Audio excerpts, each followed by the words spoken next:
Carriage of goods by air, Montreal Treaty. So that's the purpose of this lesson. Let's go along it one by one. So the purpose of this video is to introduce the Montreal Convention, the international law that covers much of international carriage of goods by air.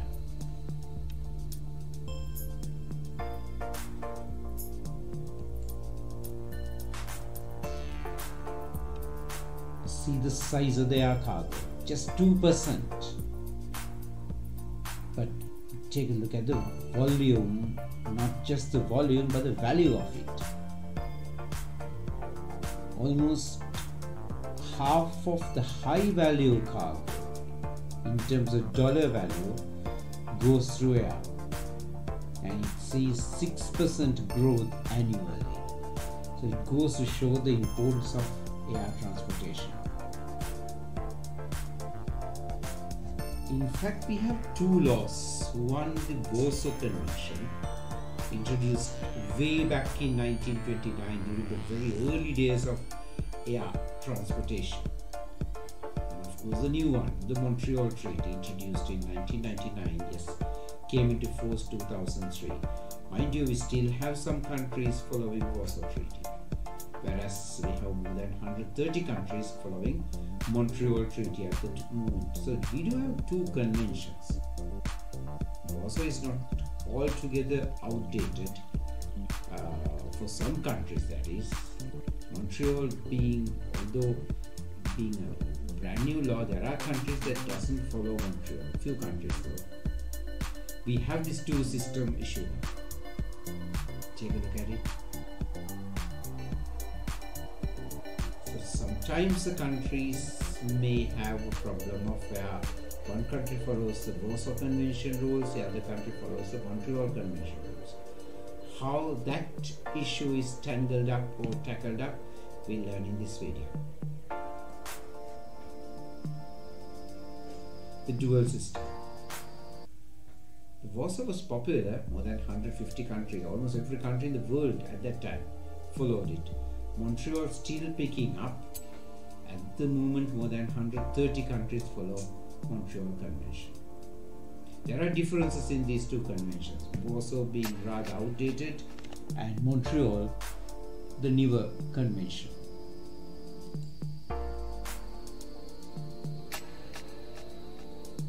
The rule is this actually. Imagine there are two countries. Take for example, this is not real but just giving an example only. Imagine Maldives and Sri Lanka. Imagine a scenario where Maldives follows Warsaw Convention and Sri Lanka follows Montreal Convention. Just imagine this, right?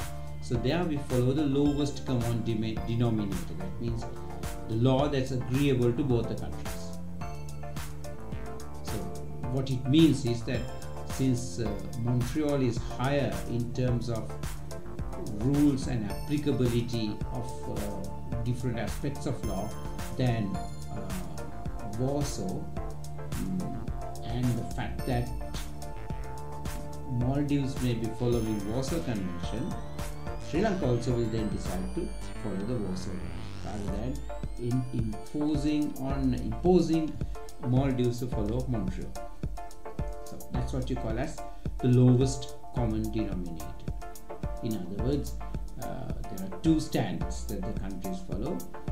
Both the countries agree to follow the lower standard.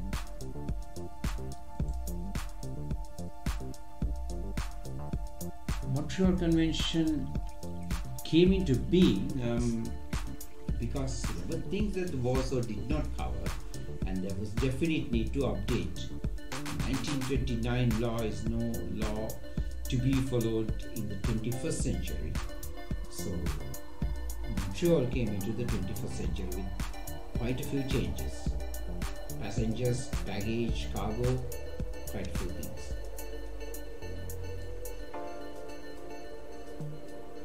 MC 99 we call it, Montreal 99. The 99 was the year it was passed. See the differences. For the first time we allow airway bills to be paperless. That means could be done through email. And up to now, 132 countries have agreed to follow or ratified the Montreal, including Sri Lanka. And just every 5 years, the parties should review it in order to keep it up. And yes, the liability, take a look at it. Special drawing right, SDR, 17 per kilogram in case of loss or damage to the cargo. And yes, there is some unbreakable limit set with regard to the damages, which is something very different from what was there in Warsaw in the earlier convention. Yes, this is simplified. It's a simplified regime, far more simplified than the Warsaw. And yes, in the electronic age, so we moved out of paper. It's an option for the countries. And just set the airway bills.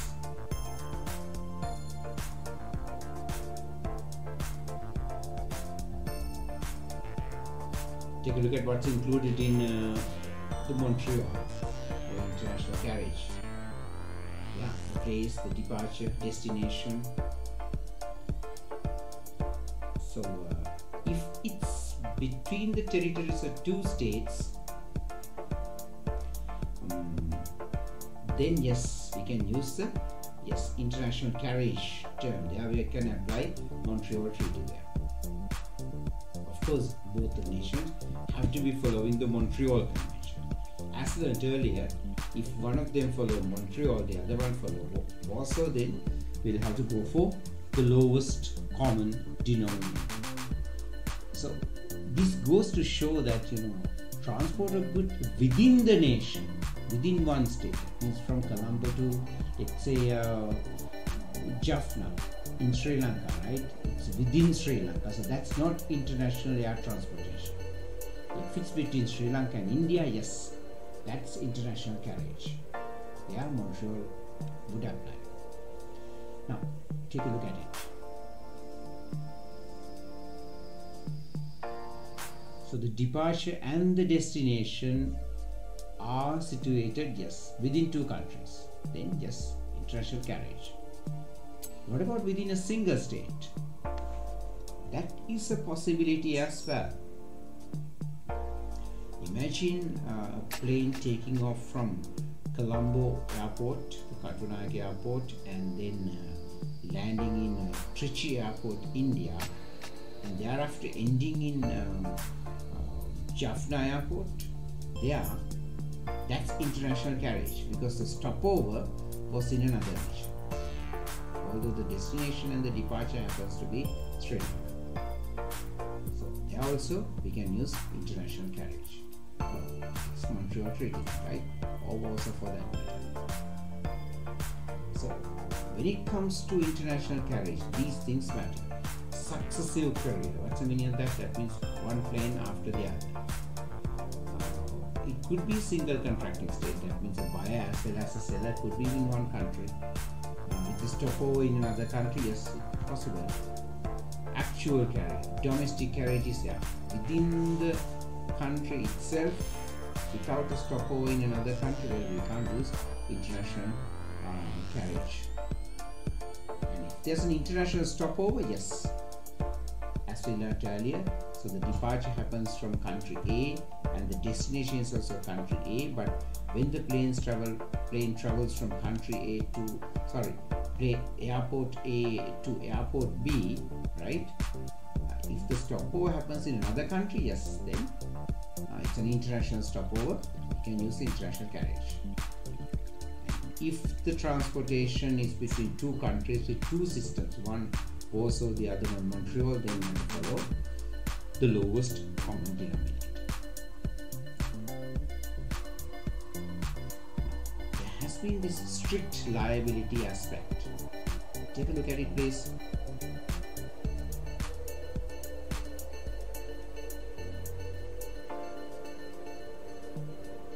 So whether it's the fault of the airline or not, right?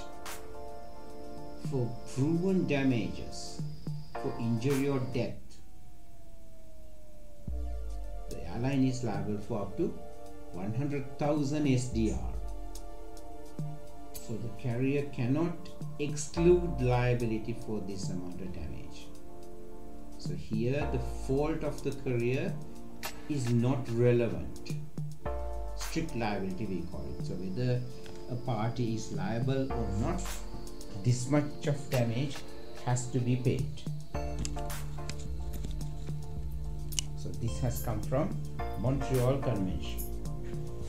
Now, air transportation is very safe as of now, but still we do have damages, right? We do have dangers. You might have seen what happened to a few Boeing 737 flights, right? With some deaths.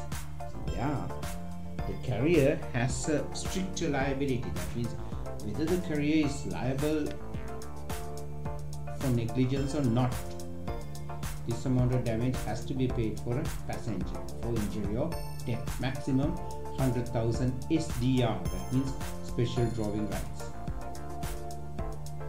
And take a look at the other side.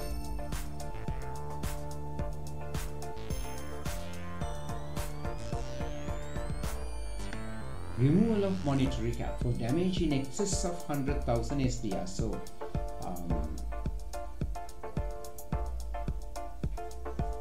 if the loss to the passenger is more than 100,000, then the passenger has the right to prove it and claim higher compensation. Remember that as well. So 100,000 applies in the case of general damage. Proven damage is up to. So that amount the plane has to pay. But any damage above it, the passenger has the right to prove and claim it. So the cap of 100,000 is removed. So airplane is liable up to 100,000, but a passenger can claim more than that if there is damage and if he can prove it. Yes, there's a liability insurance for every single air carrier.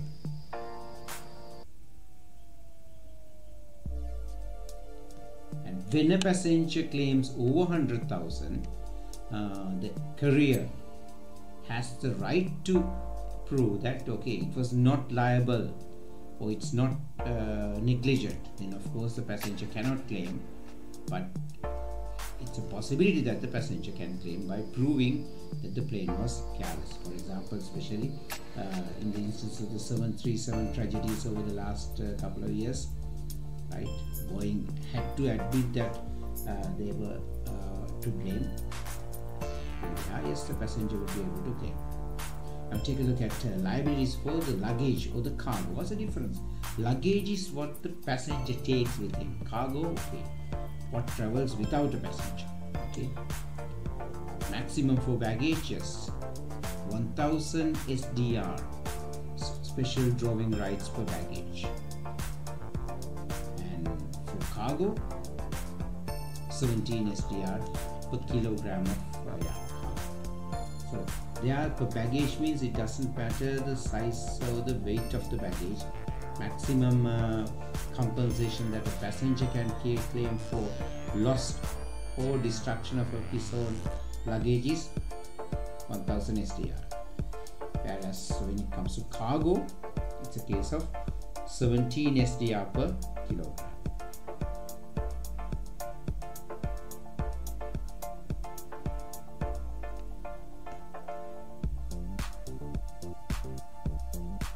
Convention set the rules, standards, so the the parties cannot remove those rules.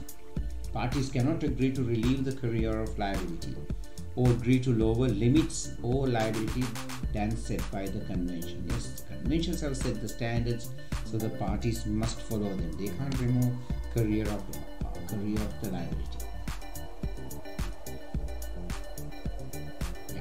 As we learned earlier, for the loss of cargo damage, 17 special drawing rights per kilogram.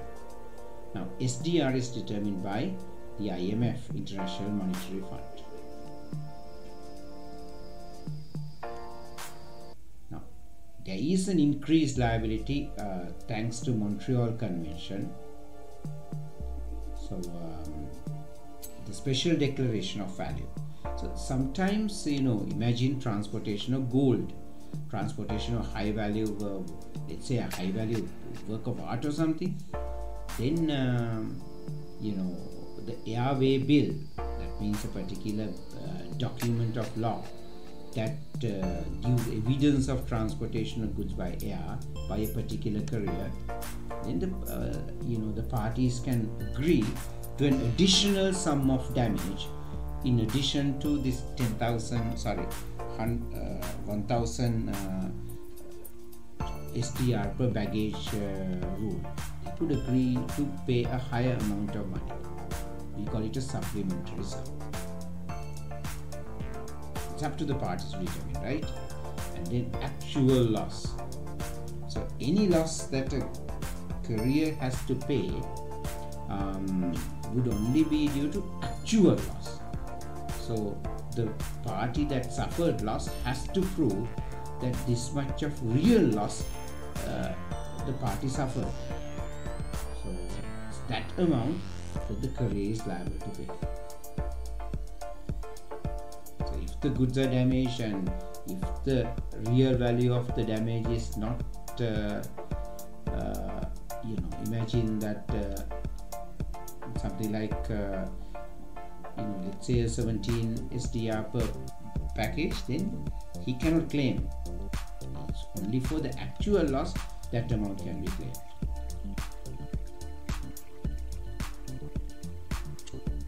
So this is something that came from Montreal. The convention talks about unbreakable liability of the courier. It means the financial limitations of courier's liability stated. What did we learn? 17 SDR per package, 1000 SDR per baggage, kilogram of package, not 17, and then a cap of 100,000 for damage or injury to a person where the liability is not needed to be proven. That's the maximum. But if a passenger wants to claim more, he can prove that the courier was negligent and claim more. But of course, then there's a case of, special agreements with regard to highly valuable cargo. There are airline as well as the party can determine to make sure that the courier, agrees to pay a higher amount.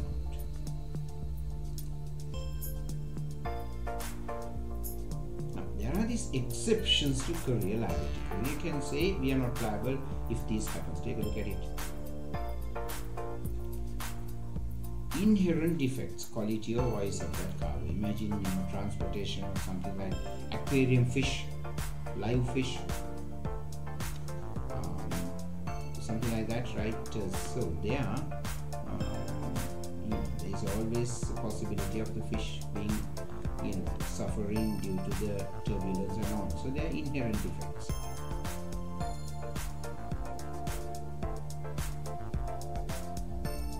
And imagine transportation of fluid, something like butter, where the turbulence in the air or the pressure changes may result in the load being sort of mixed up or coming instable, right? Like the stability within the containers may be lost. So these are the inherent defects. For that you can't blame the airline. Second one, defective packing. If the packing has not been done properly, you cannot blame the airline for that. And yes, the war. Armed conflict could result in losses, damages. For that you can't make the airline liable. About a decade ago, right, when a plane was flying over Ukraine, it was shot down by a Russian missile. You can't blame the Malaysian Airlines plane for that. It is a Malaysian Airlines plane. It resulted in the death of everybody.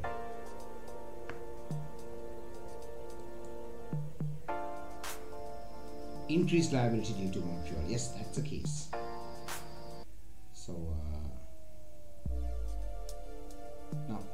we learned earlier. What were these? These are the things that the Montreal kind of set as airline being liable for them as well. These are the exemptions given in Warsaw, but Montreal removed these exemptions. Even for these, the courier could be held liable. So even for inherent defects or packaging issues, forget about war, right? There may be a liability on the plane. Of course, on a case-by-case scenario. So we have the consignor. Consignor is the person who packs goods onto the plane. That means the party that transports the goods in the plane. So he has a very high liability, unlimited liability.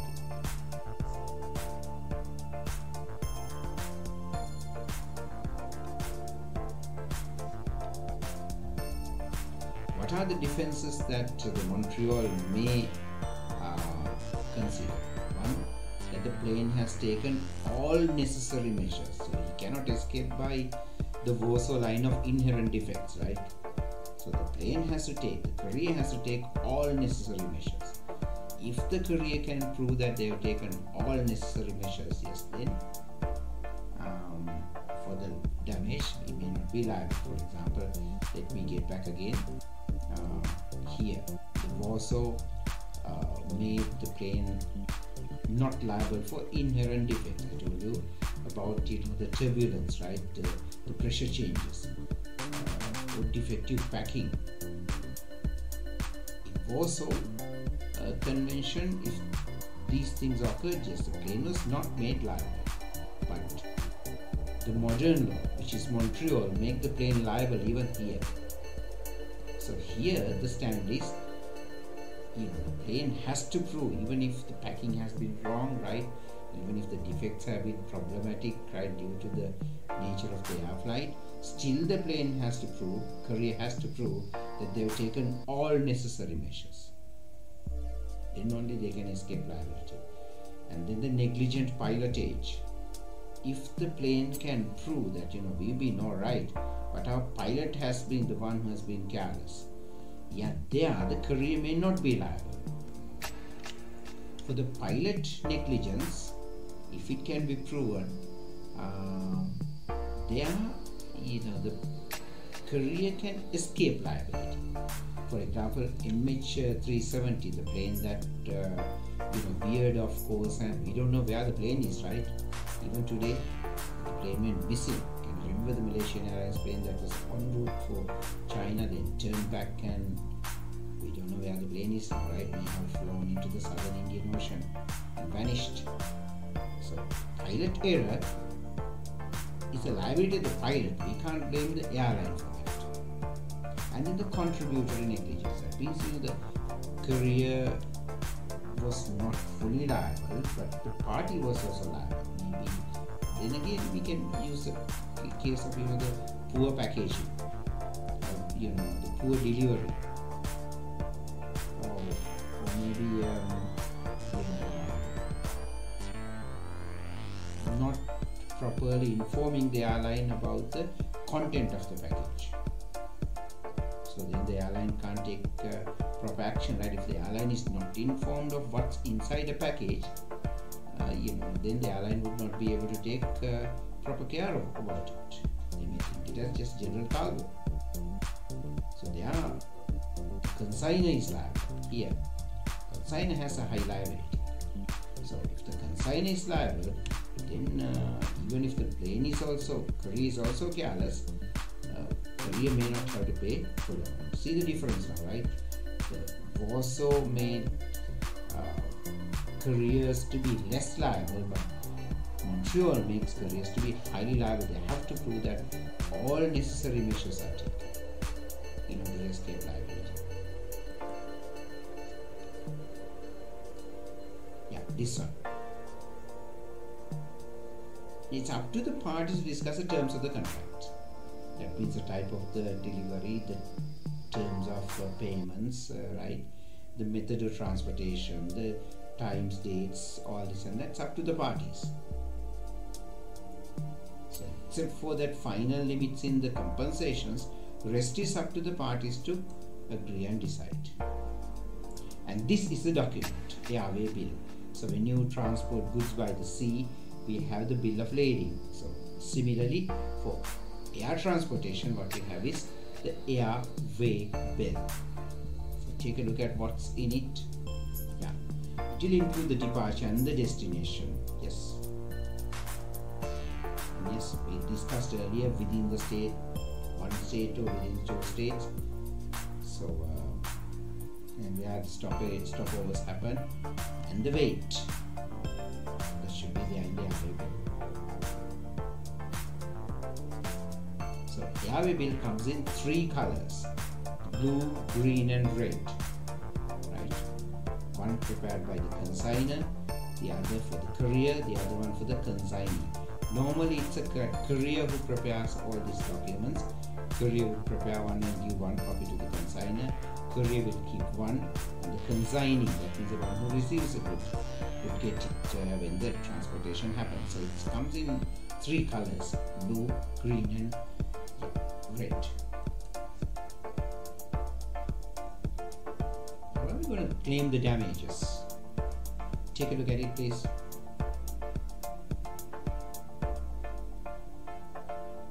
Consignee, that means the one who got the goods, right? And if he finds that the goods have been damaged, he must immediately inform the courier. Yeah, the time is 7 days, no longer than that.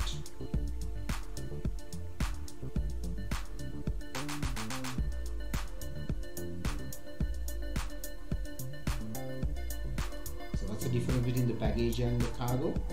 Yeah, baggage is what the passenger carries with him or her. Cargo is what is sent on a plane without a passenger, right? It's cargo. So for cargo issues, 14 days are there for complaints. For baggage issues, 7 days are there for the complaint. That's for baggage. And 14 days there for the cargo. What are the limitations? Legal actions. Complaint is one thing, legal action is something else. Complaint has to be made to the airline, the courier, within 14 days if there has been problems with the cargo. Within 7 days if there are issues with regard to baggage. But the legal action, right, is different to the complaint to the courier. Legal action is what brought before a court, and that must be brought before a court under 2 years of the complaint. Not before that, not after that. So the limitation period is 2 years. Yeah, what about the jurisdiction? That means where, in which court can the legal action be filed? Take a look at ordinarily domiciled, meaning what? So if the action is to be taken in the country where the courier is registered, right? So there is, wherever the country that the courier is registered, we could take action. Or the place where the courier normally does business, that means the airline has their headquarters. So you have normally 2 options are there. You can file action in the country where the courier has been registered for the first time, incorporated, or in the country where the particular airline, that's what you call the courier, has set up its own headquarters. Normally these 2 places could be one country, so ordinary domiciled or the principal place of business. So that's that with regard to carriage of goods by air. Catch you in another lesson where we'll be discussing quite a number of cases on this particular topic. Take care.